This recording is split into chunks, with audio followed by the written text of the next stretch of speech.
მაისში ტურისტული ვიზიტების რაოდენობა 18%-ით გაიზარდა. გასული თვის განმავლობაში სულ 424,514 ვიზიტი შედგა, რაც შეეხება საერთაშორისო მოგზაურთა ვიზიტებს, ასეთი 723,160 ვიზიტი განხორციელდა, რაც წლიურად 14%-ით გაზრდილი მაჩვენებელია. სტუმარი უნდა შემოგვიერთდეს სტუდიაში სასაუბროთ მარიამ ქვრივიშვილი, ტურიზმის ეროვნული ადმინისტრაციის ხელმძღვანელი. მოგესალმებით მარიამ, დიდი მადლობა რომ დაგვითმეთ დრო.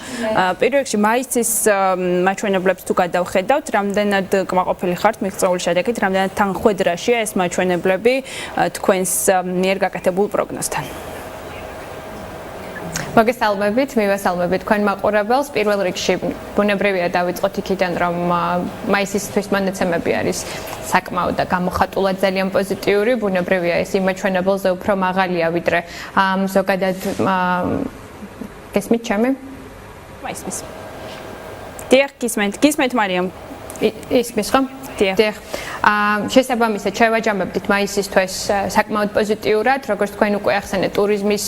შემოდინების ნაწილში ჩვენ გვაქვს 18%-იანი ზრდა წინა წლის ანალოგიურ მაჩვენებელთან შედარებით, ჯამურად მოგზაურთა ვიზიტორების ნაწილში 14%-იანი ზრდა. მე ალბათ აქ უმნიშვნელოვანესად გამოვყოფდი ევროკავშირის ქვეყნებიდან ცალსახად ყველაზე უფრო დიდ ზრდას, რომელიც მაგალითისთვის და სანიმუშოდ რომ გამოვყოთ, ეს არის ბრიტანეთი, ნიდერლანდები, ისევე როგორც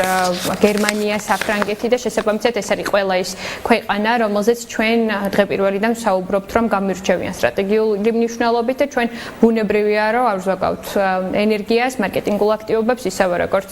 სხვა ღონისძიებებს იმისთვის, რომ ჩვენი ქვეყნის ცნობადობა აღნიშნულ ქვეყნებში გაიზარდოს და კიდევ უფრო მეტი ტურისტი ჩამოვიდეს ჩვენს ქვეყანაში. გარდა ამისა, მაისის თვე გამოირჩეოდა ასევე ისეთი ბაზრებიდან საკმაოდ დინამიური ზრდით, როგორიც არის მათ შორის ჩინეთი, ჩვენ არაერთხელ გვისაუბრია, რომ ჩინეთი ჯამურად და ქვეყნის გრძელვადიანი პერსპექტივისთვის განსაკუთრებულად მნიშვნელოვანი სამიზნე ბაზარია და შესაბამისად რა თქმა უნდა შევაჯამებდით მაისის თვეს ძალიან პოზიტიურად. ალბათ კიდევ ერთს დავძენდი, ეს არის ის, რომ იანვარი-აპრილისთვის მონაცემები, რადგან ჩვენ უკვე შეგვიძლია რომ ხელშესახებად ვისაუბროთ იანვარი-აპრილის შემოსავლებზე, ამ მიმართულებითაც ძალიან პოზიტიური ზრდა დაფიქსირდა ტურიზმის სექტორში და ჩვენ დღეს შეგვიძლია ვთქვათ, რომ 66 მილიონი დოლარით არის გაზრდილი წინა წლის ანალოგიურ მაჩვენებელთან შედარებით შემოსავალი ტურიზმის სექტორში. ჯამურად რომ ვიმსჯელოთ პირველი 5 თვის მაჩვენებლებზე, დაახლოებით 8%-იანი ზრდა გვაქვს ტურისტულ ვიზიტებში. 5 თვის მონაცემებით დაჯამებულით. რამდენად კარგი ტემპია ეს თუ შევატარებთ წინა წლებს თქვენი შეფასებით? ბუნებრივია, როგორც თქვენ მოგეხსენებათ და ჩვენ არაერთხელ გვისაუბრია, ჩვენ ვაანალიზებთ იმ ფაქტობრივ ციფრებს, რომლებიც ჩვენ ქვეყანაში უკვე არსებობს, რომლებიც საკმაოდ მაღალი არის, ჩვენ ბევრად უფრო და ბუნებრივია, რომ ზრდის ტემპი ძალიან კარგია, ჩვენ ვარაუდობთ, რომ მომდენი პერიოდების განმავლობაში, განსაკუთრებით ზაფხულის სეზონში აღნიშნული ციფრი კიდევ უფრო მეტად გაიზრდება და ალბათ ნიშნულზე დავა, თუმცა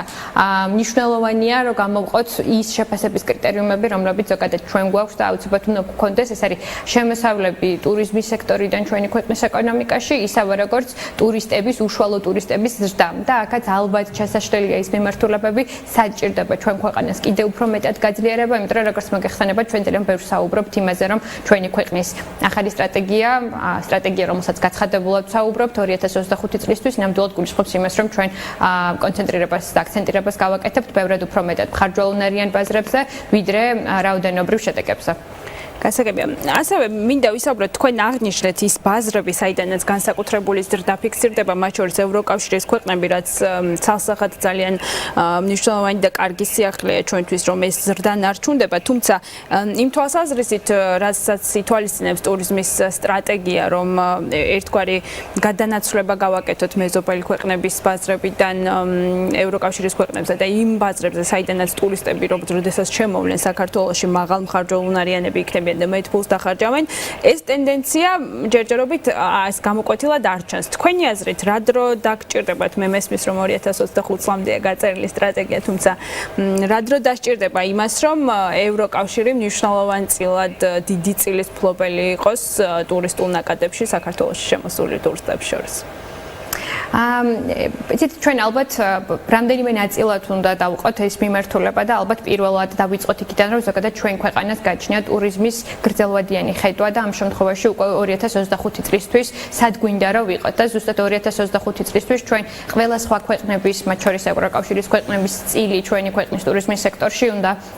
ავიყვანოთ დაახლოებით 70-75%-მდე და ის მეზობელი ქვეყნები რომლებიც თქვენ უკვე აღნიშნეთ უნდა ჩამოვიდეს შესაბამის ნიშნულზე რომ იყოს შესაბამისად დაბალანსებული ბაზრების დივერსიფიცირება. რა დრო დაგვჭირდება ამისთვის აქ რამდენიმე კომპონენტი შემოდის ჩვენ ალბათ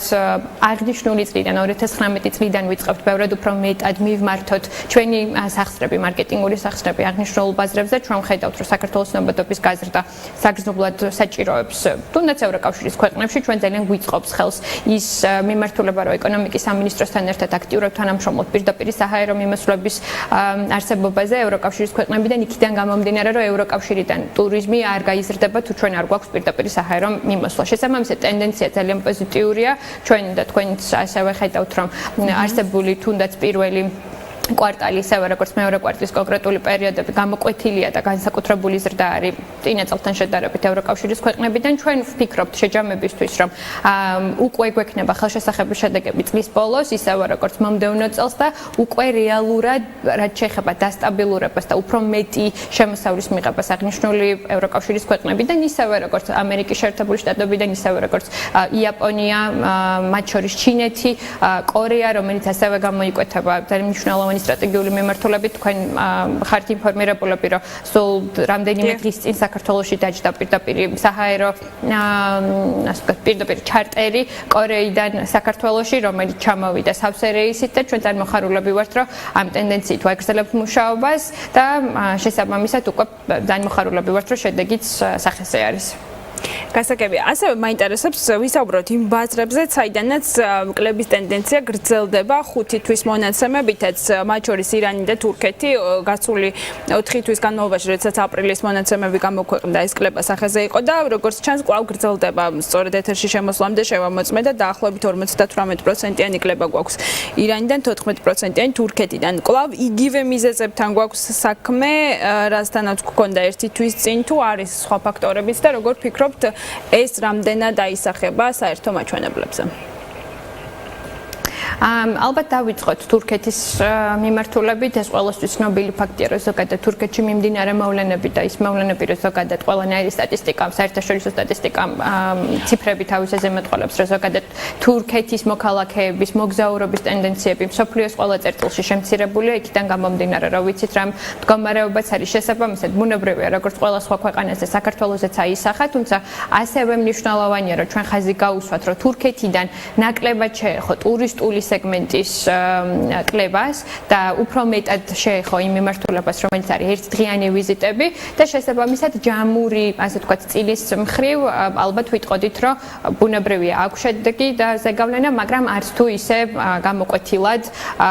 დიდი და ეს უკვე მაისის თვეშიც აგვესახა, მეტყვი 18%-იანი ზრდა ბუნებრივია, რომ ვერ შედგებოდა ამას რა ქონოდა შესაბამის ზეგავლენა. ალბათ იგივე ეხება ირანის მიმართულებას, ირანზე იმისთვის, რომ ჩვენ უფრო მკაფიო გაგვეხადა ის მიმართულება, იმიტომ რომ იყო რაღაცა კერძო სექტორიდანაც და ჩვენც ასე ვთქვათ ჩავთვალეთ, რომ ვალდებულები ვიყავით, რომ უფრო მეტად გვესაუბრა იმასთან დაკავშირებით, რომ ქვეყანა დღესაც ისევე როგორც წინა წელს და მომდევნო პერიოდშიც მოხარულია, რომ მიიღოს ყველა ის ადამიანი, ყველა ქვეყნის მოქალაქე, რომელიც საქართველოში ჩამოდის ტურისტული მიზნებისთვის და შესაბამისად ჩვენ ძალიან ეფექტურად ვიმუშავეთ ჩინეთის საქმეთა სამინისტროსთან ერთად, მათი მხარდაჭერით ჩვენ შევქმნით ერთობლივად სამოგზაურო დოკუმენტაციის ჩამონათვალი, სადაც ძალიან მკაფიო და მარტივად არის გამიჯნული ყველა ის დოკუმენტები და ჩვენ საუბრობთ ფაქტობრივად ისეთ ელემენტარულ რაღაცებზე, როგორიც არის რომ მხრივი ავიაბილეთის წარმოადგენის საშუალება უნდა კონდეს გზავს, რომ წინსწრებით თუ აქვს დაჯაშნილი სასტუმრო, რომ უნდა წარმოადგინოს ისევე როგორც თანხა, რომ მას აქვს იმის საშუალება, რომ უზრუნველყოს მისი ტურისტული ვიზიტი ჩვენს ქვეყანაში. ეს არის ის ჩამონათვალი, რომელიც შესაძლებელია რომ მოსაზღვრემ გადაწყვიტოს, რომ დასვას კითხვა და მოითხოვოს შესაბამისად შესაბამისი დოკუმენტაციის წარდგენა შესაძლებელია არა, ეს უკვე მათი კომპეტენცია. შესაბამისად ჩვენ ავიღეთ ეს დოკუმენტი, გავაგზავნეთ ჩვენს კერძო სექტორთან, ფაქტობრივად ყველა იმ კომპანიასთან, რომელიც საქართველოში დღეს ოპერირებს და შესაძლებელია მუშაობდეს ირანის ბაზარზე, ისევე როგორც დაიგზავნოთ იმ ავიაკომპანიებს, რომლებიც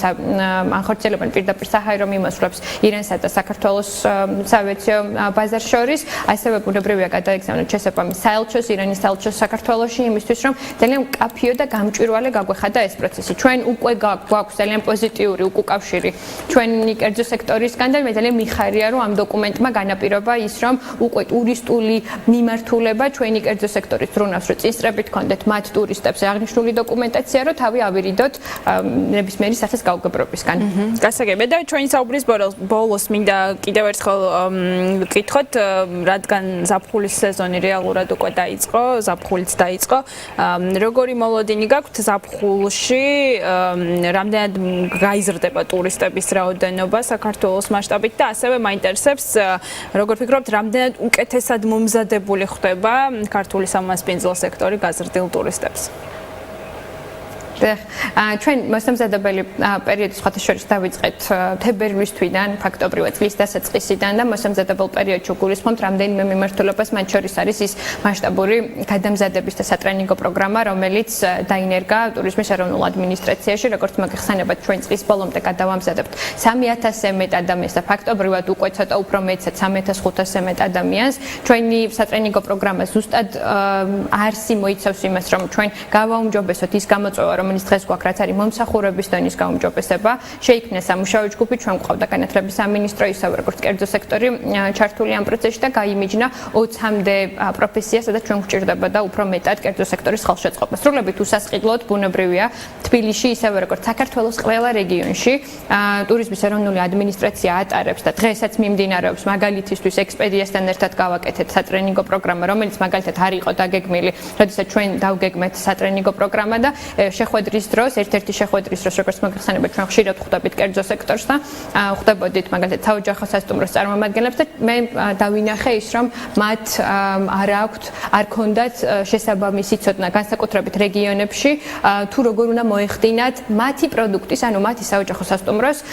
ნომრების რეალიზება, რაც ბუნებრივია, რომ უმთავრესია იმისთვის, რომ მათი ბიზნესი იყოს წარმატებული და ბუნებრივია, რომ მეტ ტურისტს ქონდეს იმის საშუალება, რომ რეგიონებში სწორედ დაჯავშნოს ის ლოკაციები, სადაც არის ხელმისაწვდომი განთავსების ობიექტები. შესაბამისად, ჩვენ ავტომატურად დაუყოვნებლივ დაუკავშირდეთ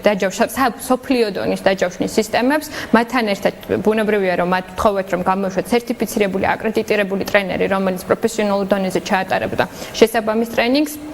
ახლა მიმდინარეობს, თუნდაც ამის მაგალითად ჩვენ შეგვიძლია ვთქვათ, რომ დაახლოებით 7 რეგიონში ჩატარდება, მათ შორის დედაქალაქში, გორში, ისევე როგორც აჭარაში და ქუთაისში და ასე შემდეგ, რაც მისცემს ბუნებრივია ჩვენ კერძო სექტორს იმის საშუალებას, რომ მზად ვიყოთ სეზონისთვის, გარდა ამისა მიმდინარეობს სხვა სახის ტრენინგები, როგორიც არის მომსახურების უნარჩვევების გაუმჯობესება, სერვის პლუსი, შშმპ პირთა მომსახურების კრიტერიუმები, უსაფრთხოება, იმიტომ რომ ჩვენი ქვეყნის მოქალაქეები, ისევე როგორც ტურისტები იყვნენ დაცულნი და